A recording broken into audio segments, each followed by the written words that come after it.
just want to talk to you about this issue because it's facing our... Je veux juste vous parler de ce problème, car il touche notre communauté, et je veux que vous écriviez deux choses.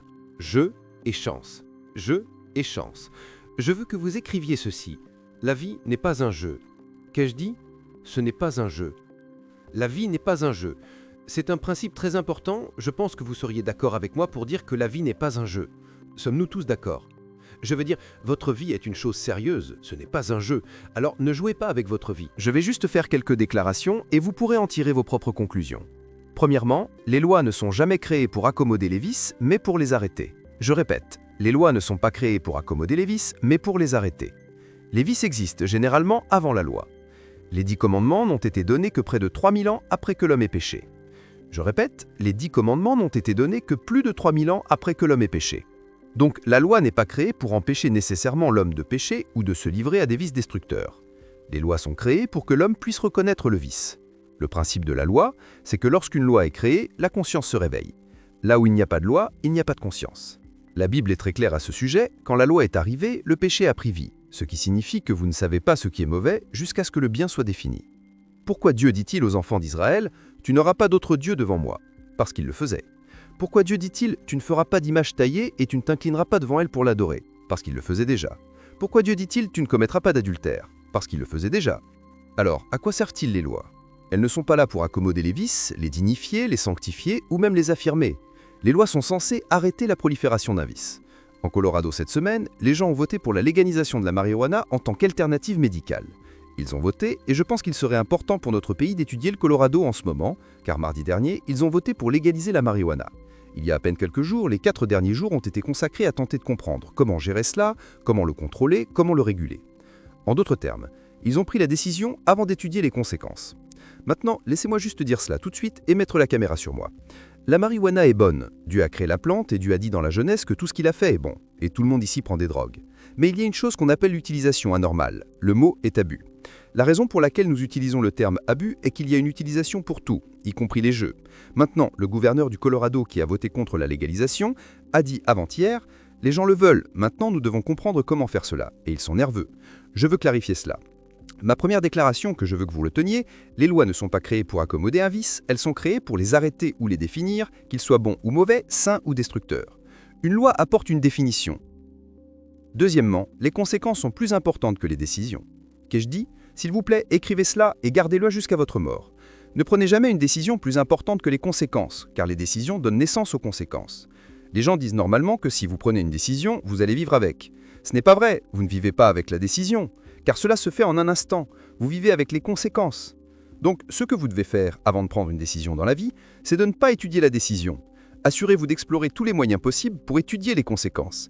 Faites vos recherches, obtenez des informations, vérifiez toutes les alternatives, étudiez les options, découvrez des données historiques, vérifiez ceux qui ont déjà pris ces décisions et lisez leur vie, étudiez leur vie, découvrez tout avant de prendre une décision. Alors, ma question est-il légal de demander à quelqu'un de prendre une décision sans avoir toutes les informations possibles sur les conséquences? À mon avis, c'est illégal et irresponsable. Je veux préciser mes propos pour moi-même. Je ne suis pas contre les décisions, mais je suis contre le fait qu'on me demande de prendre une décision sans me fournir les informations, non seulement sur la décision, mais sur les conséquences. Et je parle des informations réelles, pour que je puisse être responsable et objectif. Voici pourquoi. Une fois que vous avez décidé que vous pouvez vivre avec les conséquences, les décisions sont faciles. Je pense donc qu'au niveau national, nous agissons de manière irresponsable en demandant à des personnes qui ne comprennent rien aux conséquences de prendre des décisions. Je répète donc ma recommandation. Nous devons repousser et retarder jusqu'à ce que les gens aient toutes les informations sur les décisions et leurs conséquences. Troisièmement, il est irresponsable pour les dirigeants de transférer la charge des décisions aux suiveurs, décisions qu'ils sont censés prendre eux-mêmes. Je vais répéter cela, c'est très important. Il est irresponsable pour les dirigeants de transférer la charge d'une décision aux suiveurs, décision que les dirigeants ou le leader devraient prendre. C'est comme si j'étais parent et que je disais aux enfants « Comment devrais-je gérer la maison ?» Ça ne fonctionne pas comme ça. Mais dans MR Faith Ministries et l'International Third World Lead Association, ainsi que dans toutes nos entreprises, je suis celui qui est au sommet.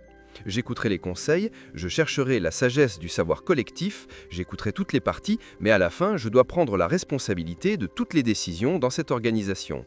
Vous savez, c'est intéressant qu'Adam n'ait jamais pris un fruit. Adam n'a jamais donné de fruit à personne. Adam n'a jamais fait manger de fruits à qui que ce soit. Et pourtant, lorsque tout était terminé, Dieu est allé directement vers lui. Voyez, si je veux vous blâmer pour ce qui arrive, tout ce que j'ai à faire, c'est vous laisser prendre la décision. Au cas où les choses ne marcheraient pas, je pourrais toujours dire « c'est vous qui avez décidé ». Ce n'est pas du leadership, c'est de l'irresponsabilité. Écoutez, nous avons besoin de leaders suffisamment audacieux pour appliquer la loi, imposer la loi ou prendre des décisions eux-mêmes et assumer la responsabilité de ne pas appliquer la loi. Nous avons ici des avocats, des juges qui comprennent exactement de quoi je parle. 4e point, écrivez ceci.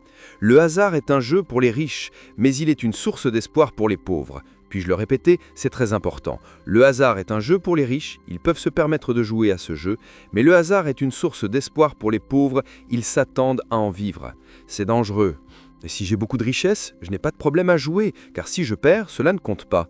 C'est pourquoi pour les riches, c'est un jeu, mais pour les pauvres, c'est une question de vie. Et si quelque chose devient votre source de vie, alors vous êtes une victime du hasard. Ainsi, votre vie devient un jeu. Nous devons décider si nous voulons cette culture. Il y a une ligne très fine entre divertissement et habitude, et parfois nous ne savons pas quand nous la franchissons. Je peux aller dans un casino avec 3 milliards de dollars, c'est un jeu, si je perds 1 million, pas de problème. Mais si j'ai un salaire avec 5 enfants et que je vais au casino, je pense d'une manière ou d'une autre que parce que je suis assis à côté de celui qui a 1 milliard, nous sommes égaux dans le même casino. La vie ne fonctionne pas comme ça. Lui, il perd 1 million, il lui reste 299 milliards. Vous perdez vos 200 000, vous avez 5 bouches à nourrir, un loyer à payer et une voiture à faire carburant. Ne vous inquiétez pas de ce type, c'est du divertissement pour lui. Il y a une ligne entre vous, ça peut devenir votre source de vie. Que faites-vous quand vous devez établir un autre ministère dans un pays pour gérer ceux qui ont une habitude qui détruit leur famille et que vous devez prendre l'argent que vous gagnez d'un côté pour financer la réhabilitation des gens de l'autre côté ? Réfléchissons simplement aux conséquences, c'est tout ce que je dis. Je ne suis pas contre le hasard, mais assurez-vous que c'est un jeu. Le hasard est acceptable si vous achetez un billet de tombola parce que vous avez besoin d'une voiture, ce n'est pas un jeu. Mais si vous achetez un billet de tombola alors que vous avez déjà une voiture et que vous vous en fichez de gagner ou de perdre, c'est un jeu. Est-ce que c'est clair? Donc lorsque vous vous réveillez le matin et que la première chose à laquelle vous pensez est le hasard, ce n'est pas un jeu. Certains d'entre vous dans cette pièce sont des victimes et c'est pourquoi vous ne pouvez pas entrer dans le royaume. David a dit « L'Éternel est mon berger, ne me prenez pas mal, ne me prenez pas mal ». Vous pouvez jouer à des jeux. Êtes-vous suffisamment mature pour vous assurer que cela reste un jeu? Si vous avez besoin du hasard pour vivre, cela vous détruira. Qu'ai-je dit? Écrivez cela. Si vous avez besoin du hasard pour vivre, cela vous détruira. Oui, monsieur, je répète, je ne suis pas contre les jeux, car vous pouvez y jouer comme vous voulez. Je veux juste que vous compreniez que vous devez vous assurer que cela reste un jeu. Laissez-moi vous dire quand quelque chose passe d'un jeu à une habitude. C'est lorsque vous commencez à détourner des fonds dans votre budget personnel. Oh, c'est trop profond? D'accord, laissez-moi expliquer. Vous avez une facture d'électricité à payer et vous hésitez entre l'électricité et le jeu, vous avez un problème. Rien de mal avec le jeu, mais lorsque vous commencez à voler de Paul pour donner à Pierre parce que c'est un jeu, alors Marie va se plaindre, Suzy et Johnny et Bolamou vont être détruits. Vous comprenez ce que je dis? 5e point. Si nous allons jouer à ce jeu, voici ma recommandation. Les pouvoirs qui ont été chargés de diriger le pays devraient superviser la pratique et assumer pleinement la responsabilité de toutes les conséquences de cette pratique.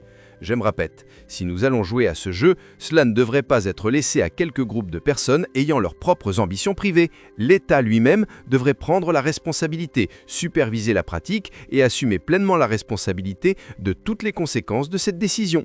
En d'autres termes, l'État devrait le gérer. Cela signifie que si quelque chose va mal, vous ne me blâmez pas, vous blâmez l'État, car tout ce que l'État fait, il peut l'annuler. 6e point, celui-ci est le plus sérieux pour moi, le péché personnel et la transgression ne sont pas un péché et une transgression nationale. Écrivez cela. Je veux vous donner un principe à retenir. Le Créateur, en étudiant l'histoire, a une façon étonnante de se rapporter à l'humanité et c'est constant. Il juge les humains en fonction du niveau de leur vice. Si vous péchez personnellement, il vous jugera personnellement, alors gardez cela personnel et tous nous serons en sécurité. En d'autres termes, si vous restez dans le placard, alors il y a un jugement du placard, donc nous sommes toujours en sécurité tant que vous restez dans le placard. Tout ce que vous faites, gardez-le dans votre placard privé et vous et Dieu, vous vous occuperez de cela en privé. Est-ce clair? C'est ainsi que Dieu juge. Il vous juge en fonction du niveau de votre vice. Mais il y a un problème lorsque vous prenez votre péché personnel et que vous le promouvez pour en faire un péché communautaire, c'est-à-dire pour le rendre acceptable dans la communauté. Maintenant, Dieu doit juger la communauté. Et si vous prenez un vice communautaire que tout le monde dans la communauté connaît et que vous décidez de le rendre constitutionnellement acceptable, c'est-à-dire de le rendre une activité légale nationale, alors Dieu ne juge plus le placard ni la communauté, il doit juger la nation. Et vous vivez dans cette nation. Vous devez donc prendre une décision. Peu importe ce que les gens font en privé, vous devez décider si vous voulez que cela soit institué au niveau national. Et maintenant, nous avons un jugement national. Beaucoup de pays, comme l'Afrique du Sud, ont passé la loi et ont sorti l'homosexualité du placard. Vous savez, ils en ont fait une loi nationale. L'Amérique se dirige lentement dans cette direction, transformant le placard en API. Les Bahamas, c'est là où je vis et j'ai une maison ici. Et mes enfants, vous savez, ils vivent ici, ils sont nés ici. Et mes arrière-petits-enfants, et mes arrière-arrière-petits-enfants vivront ici si Dieu le veut. Donc, je dois décider quel genre de jugement je veux pour mon pays. Non, écoutez, ne me méprenez pas, je suis un gars sympa. Si vous voulez vous engager dans un comportement avec lequel je ne suis pas d'accord, ça ne me dérange pas. Vous savez, gardez-le juste dans votre placard, c'est tout. Ne cherchez pas à mettre des panneaux partout sur l'île pour essayer de me convaincre d'accepter votre activité privée comme une activité publique et légale nationale. Vous savez tous qui sont les trafiquants de drogue dans votre quartier, vous les connaissez, mais dites-leur de garder cela chez eux. Donc, nous devons décider quel genre de jugement nous voulons. Ce n'est pas compliqué. Péché privé, jugement privé. Péché communautaire, jugement communautaire. Péché d'État, jugement d'État. Péché national, jugement national, aussi grand que vous voulez. Vous savez, la pratique de l'homosexualité, par exemple, a toujours existé à Sodome et Gomorrhe. Je veux que tous ceux d'entre vous qui pratiquent l'homosexualité comprennent que vous n'êtes rien de nouveau, vous êtes ennuyeux. Ne vous promenez pas comme si vous aviez une nouvelle cause, car c'est aussi vieux que Sodome. Pas de trophée pour vous, vous êtes vieux. Mais si vous lisez le texte attentivement, il est dit que cela est devenu acceptable dans le pays, au point où toute personne entrant dans le pays était attaquée.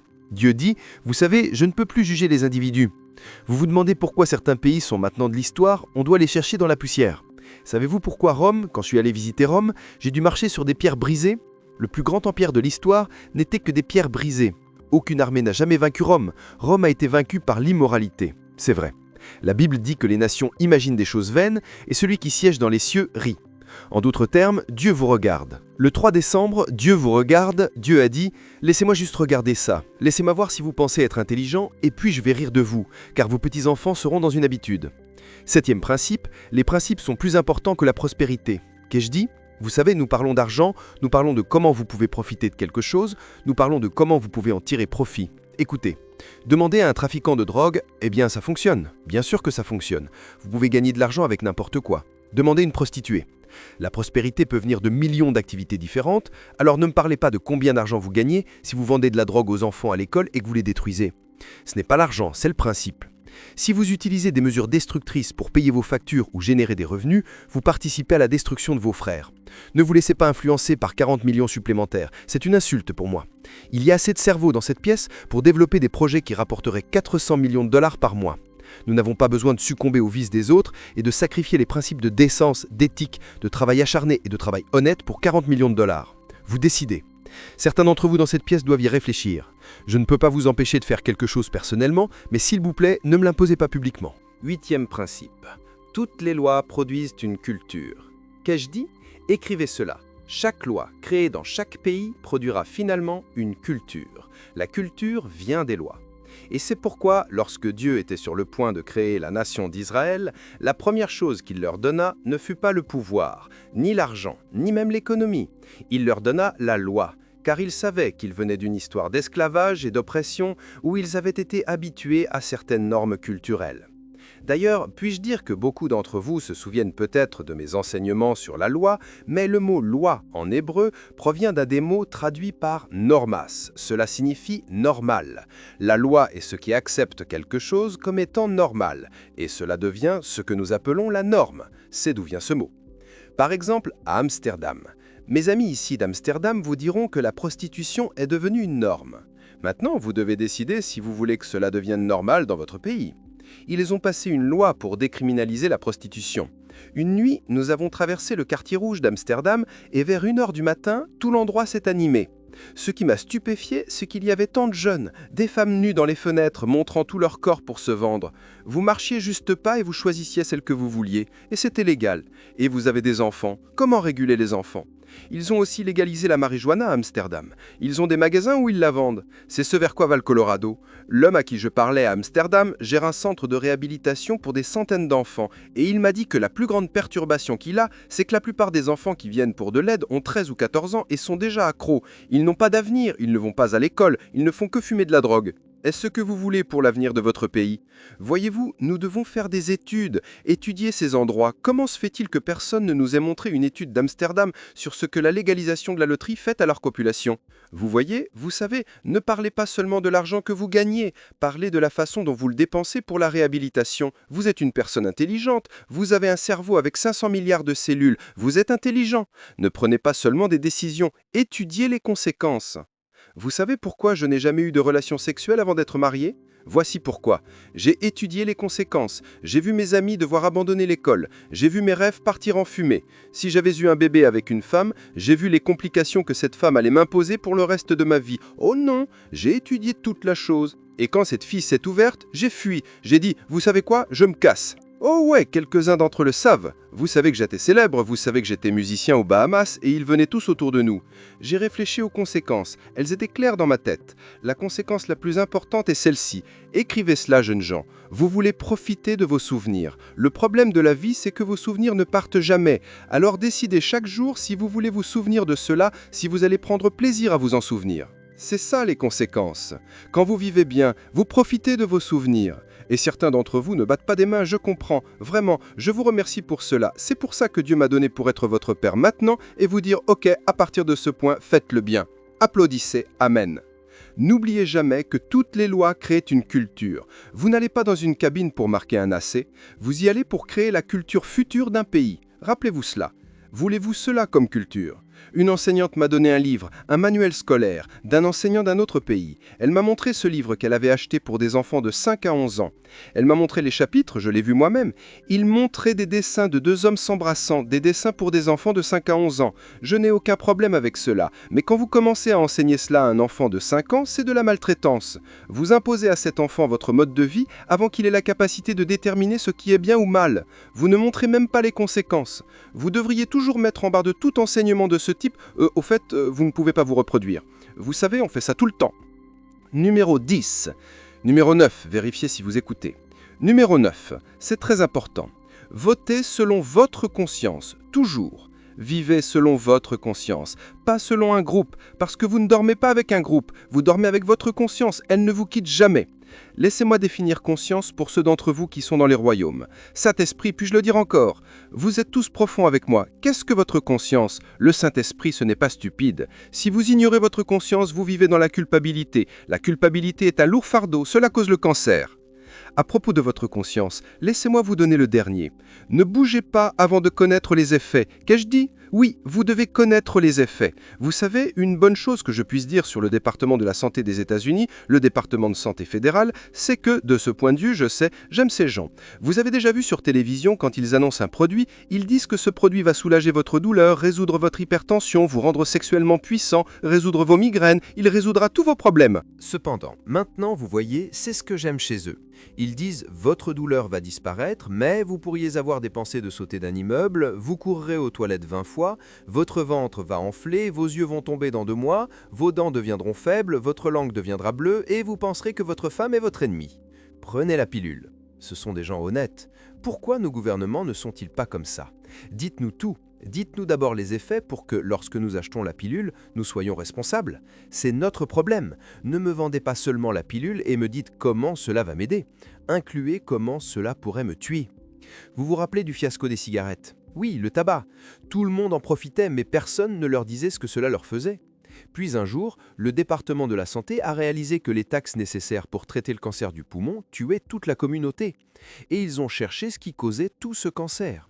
Ils ont retracé cela aux nicotines et aux produits chimiques dans la fumée de cigarette qui détruisent les alvéoles des poumons. Ils ont dit « Attendez une minute, cette industrie n'est plus un plaisir, c'est une malédiction. » Vous savez, fumer est un plaisir, mais ça devient une malédiction.